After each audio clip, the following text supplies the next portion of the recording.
UPSC बहुत तेज है। जैसे ही नाबार्ड ने एक रिपोर्ट निकाली, यूपीएससी ने जियो साइंटिस्ट के एग्जाम में एक सवाल बना दिया। हमसे ये प्री में पूछा जा सकता है सिविल सर्विसेज एग्जाम में। देखो, नाबार्ड ने ना एक सर्वे किया जिसको नाफिस कहते हैं, all India rural financial inclusion survey, कि ना देखो गांव में, रूरल एरियाज में कितने लोग फाइनेंशियली इंक्लूडेड हैं, उन तक फाइनेंशियल सर्विसेज वगैरह कितना पहुंच रही हैं। तो यहाँ पे सर्वे में ना हमारे पास रिपोर्ट्स आई कि जिसमें पता लगा कि ना 2016 के हिसाब से 2021 में पर्टिकुलरली क्या चल रहा है। 2024 की ये रिपोर्ट है। अब यहाँ पर पर्टिकुलरली हमें पता चलता है कि गाँव में देखें तो हमारी इनकम्स बढ़ गई हैं, खर्चे बढ़ गए हैं, सेविंग्स बढ़ गई है, लिटरेसी बढ़ गई है, सब कुछ बढ़ गया है। सिर्फ एक चीज जो ड्रॉप हुई है वो है एवरेज लैंड होल्डिंग साइज, कि लैंड होल्डिंग का साइज डिक्रीज हो गया, 1 हेक्टेयर के आसपास से 0.7 के आसपास आ गई है, बाकी सब कुछ बढ़ गया। तो इसलिए स्टेटमेंट देखो, पहली स्टेटमेंट है कि average monthly income of rural house hold saw a rise. Yes sir, ये बिल्कुल सही बात है।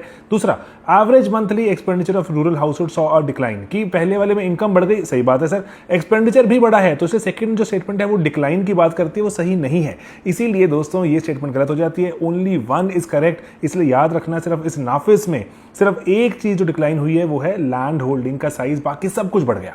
ठीक है दोस्तों, ऐसी छोटी छोटी बातों के लिए जुड़े रहिए स्लीपी क्लासेस के साथ, और दोस्तों पार्ट बनिए एक ऐसे कोर्स का जो आपको भटकने नहीं देता और आपको राइट कंटेंट देता है, जो बेस्ट है पूरी की पूरी इंडस्ट्री में।